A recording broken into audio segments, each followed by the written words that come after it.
Nesta quarta-feira de cinzas estamos começando a quaresma e eu trouxe um convidado muito especial aqui para o nosso canal, que é o Padre Jean Paul Hansen. Ele é coordenador de pastoral da Diocese da Campanha e também pároco da paróquia de Cariaçu. Padre Jean, cumprimente o pessoal que está nos assistindo.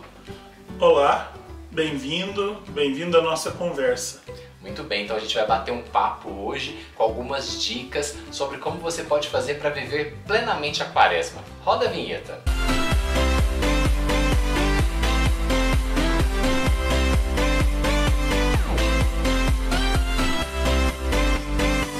Padre Jean, situe a gente um pouquinho sobre a quaresma, esse tempo especial da igreja em preparação para a Páscoa. Então, o grande sentido da quaresma está na Páscoa. A quaresma é um tempo de preparação. E ela só tem sentido se a gente já olhar no horizonte e vislumbrar a Páscoa. Então a quaresma, como esse tempo de preparação, ela tem como sentido nos tornar seres humanos melhores, cristãos melhores, para que na Páscoa nós estejamos mais parecidos com Cristo. Aliás, uma coisa... Eu já ia perguntar, que dia acaba a quaresma? Pois é, era uma coisa que eu tinha pensado antes do início da conversa, que a gente podia ter começado com isso. Qual é a duração da quaresma? A quaresma começa hoje, quarta-feira de cinzas. E ela termina sem erro, sem dúvida, sem nenhuma possibilidade de outra interpretação. Ela termina na quinta-feira santa, na hora que começa a missa da ceia do Senhor. Puxa! Sabe? Então as horas vão variar aí de paróquia para paróquia. A quaresma dura da quarta-feira de cinzas até a missa da ceia do Senhor exclusive. Isso quer dizer o quê? Que quando começa a missa da ceia, já não é mais quaresma, porque é Tríduo Pascal. Exatamente. Entendi. Então não termina no domingo de Ramos, não termina no sábado santo, não termina no domingo de Páscoa, termina na quinta-feira santa à tarde, quando começa a missa da ceia do Senhor. Então vamos pensar as penitências. Faço penitência na quaresma. Então se termina na hora da missa da quinta-feira santa, a sexta-feira já não seria mais quaresma. É dia de jejum e abstinência, então vai ter que continuar. Ah, entendi. Ótimo, bom esclarecimento. Mas me fala uma coisa, a gente sempre acompanha, desde que a gente é criança, o pessoal fazendo algumas penitências na quaresma, né? Pessoal que não bebe, pessoal que não fuma mais, pessoal que deixa de comer chocolate. Em que ponto isso ajuda a gente a chegar melhor na Páscoa? Então, a igreja propõe para a quaresma 3 exercícios fundamentais. É como quando você vai à academia. Você vai à academia, faz a sua avaliação e aí o seu personal trainer te propõe uma série de exercícios. Sim. A igreja propõe uma série de exercícios para a gente fazer durante a quaresma, porque na sua bimilenar história, a igreja já sabe que esses exercícios dão resultado. A gente vai chegar melhor na Páscoa. E quais são esses exercícios? Jejum, esmola e oração. O jejum, a gente pode pensar assim, é um exercício de desintoxicação. Dieta detox está na moda, tô brincando. É mais ou menos isso. A gente se acostuma a não só a comer o que não precisa, mas a ter o que não precisa, a comprar o que não precisa. E a gente se esquece que muita gente não tem o necessário. Então o primeiro exercício da quaresma é o jejum. Tanto que hoje a gente começa a quaresma na quarta-feira de cinzas com um dia de jejum e abstinência de carne. Tá, mas como a gente faz um jejum? A gente programa uma quantidade de horas? Porque a pessoa não vai ficar o dia todo sem comer nada, põe água, Não, nem é essa a proposta da igreja. A proposta da igreja é que a gente diminua aquilo que a gente come sempre. E perceba na nossa dieta, se a gente pode dizer assim, e a gente perceba na nossa dieta aquilo que é essencial e aquilo que não é essencial. Por exemplo, você falou que muita gente deixa de comer chocolate. Sim. Por quê? Porque chocolate não é algo essencial na nossa dieta. Verdade. Quantas pessoas, e pra gente ser mais dramático um pouquinho, quantas crianças no nosso Brasil hoje nunca provaram chocolate? Tem bastante. Por que que a gente precisa de chocolate?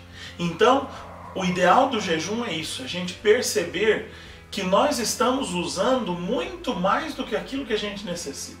Então não é ficar longo tempo sem comer, mas é comer menos. Mas é questão do gesto concreto. O pessoal sempre fala, se eu não comi chocolate, então no dia que chegar a Páscoa eu tenho que dar um ovo de Páscoa para algumas crianças carentes, alguma coisa assim. Dentro da dimensão do jejum existe a questão da renúncia. Quando eu analiso a minha alimentação e percebo que tem coisas que são supérfluas, a igreja me convida a renunciar a essas coisas. Ou ao que é supérfluo, ou aquilo que eu gosto muito e que beira a compulsão. Ixi. Né?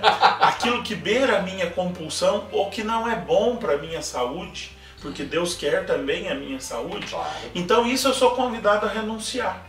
Então é bom que todas as nossas renúncias se convertam numa oferta.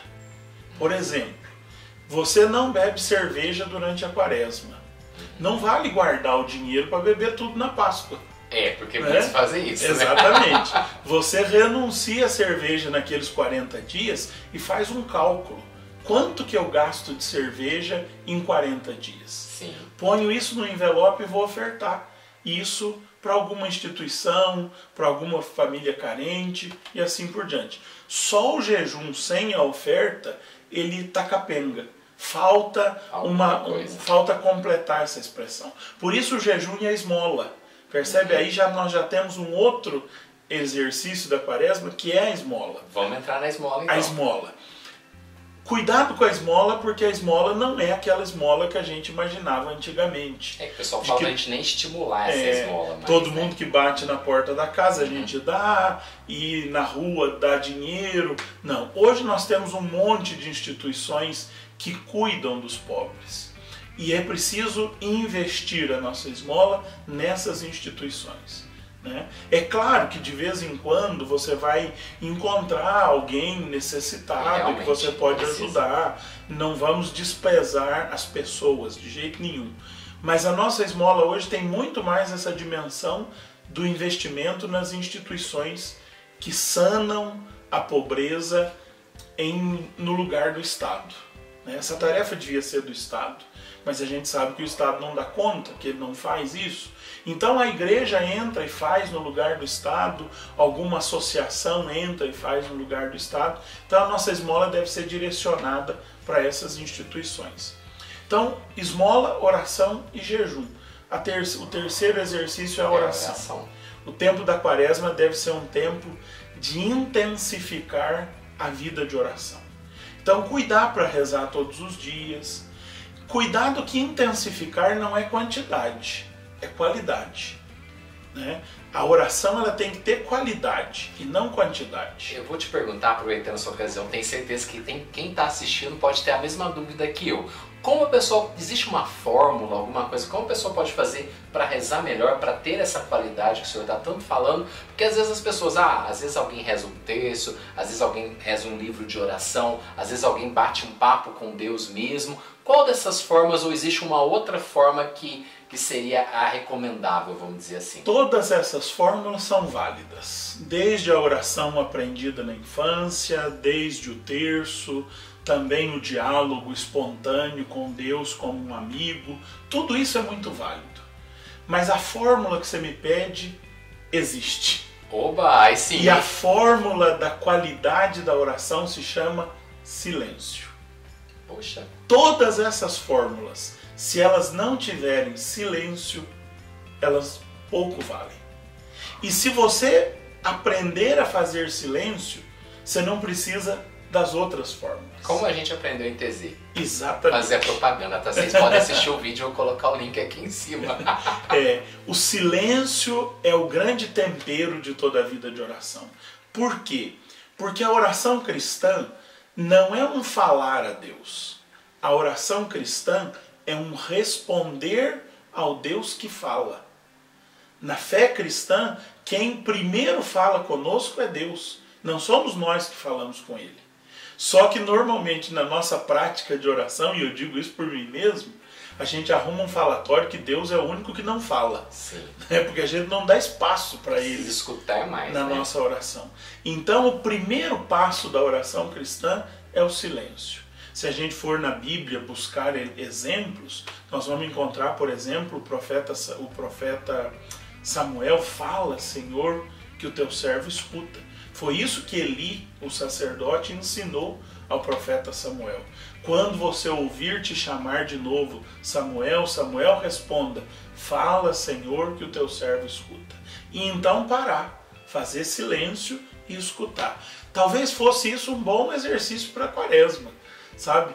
Visitar o Santíssimo Sacramento, na capela do Santíssimo das mais diversas igrejas, mas chegar lá e não arrumar um falatório diante de Deus. Chegar lá e dizer, fala, Senhor, que o teu servo escuta. E ficar ali 5 minutos, em silêncio. Silêncio de verdade. No começo não vai ser fácil, porque quando a gente fecha a boca, as nossas vozes interiores começam a falar. Exatamente. Então vai ser um exercício ao longo da quaresma aprender a silenciar, mas vale muito a pena.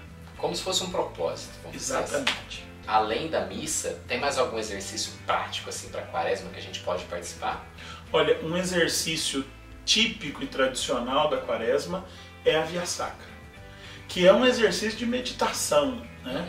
Cuidado com a Via Sacra quando ela é muito rápida e fez logo e acabou, porque a Via Sacra é um exercício de meditação. Tem que ser feita na igreja. Não, você pode fazer na sua casa, pode fazer na rua. É muito costume que façam na rua Via Sacra da Campanha da Fraternidade, né? Esse tempo de quaresma, aqui no Brasil, a gente costuma refletir com a campanha da fraternidade. E esse ano está trabalhando sobre as violências, né? Então eu queria que o senhor falasse um pouquinho aí já como mensagem final aí para o nosso vídeo. É uma coisa muito rica do nosso Brasil, que às vezes é desprezada em alguns lugares, infelizmente. A conversão, e nós começamos falando disso, que a quaresma é tempo de conversão, ela não é só pessoal. Quando eu me converto, a minha comunidade se converte, a igreja se converte. Então a campanha da fraternidade, ela não é algo que destoe da quaresma, como tempo de conversão. A gente que defenda isso. Mas ela é um exercício concreto de conversão comunitária e social. Esse ano é a fraternidade e a superação da violência. É uma realidade que todos nós apalpamos no nosso dia a dia. Quem não vive alguma experiência de violência? Seja violência na internet, seja violência em casa, seja violência silenciosa. Há muitos tipos de violência e alguns que a gente nem considera como violência. E a campanha da fraternidade vai nos ajudar a enxergar esses tipos de violência para que a gente se converta. Porque não adianta a gente esperar que a violência acabe na favela do Rio, que a violência acabe nas grandes cidades, se ela continua acontecendo dentro da nossa casa, se ela continua acontecendo no nosso computador, se ela continua acontecendo no bullying, nos nossos círculos de amigos, no trabalho, na escola. A conversão sempre tem que partir de nós, de dentro, de cada um de nós. Então, mas com vistas para o comunitário. Que legal, gostei, Padre Jean, muito bom. Quero te agradecer mais uma vez. Foi um prazer. Com certeza. Que vocês tenham uma excelente quaresma, que esse vídeo com essas dicas ajudem vocês também a viver plenamente esse período de 40 dias. Se você gostou desse vídeo, dê um like, dê um joinha aqui embaixo, curta e compartilhe esse link nas redes sociais, se inscreva no canal. Vamos dar uma forcinha para que a gente possa crescer cada dia mais. Me siga no Instagram também, @MatheusCussolati. Semana que vem a gente está de volta. Um abraço, até mais.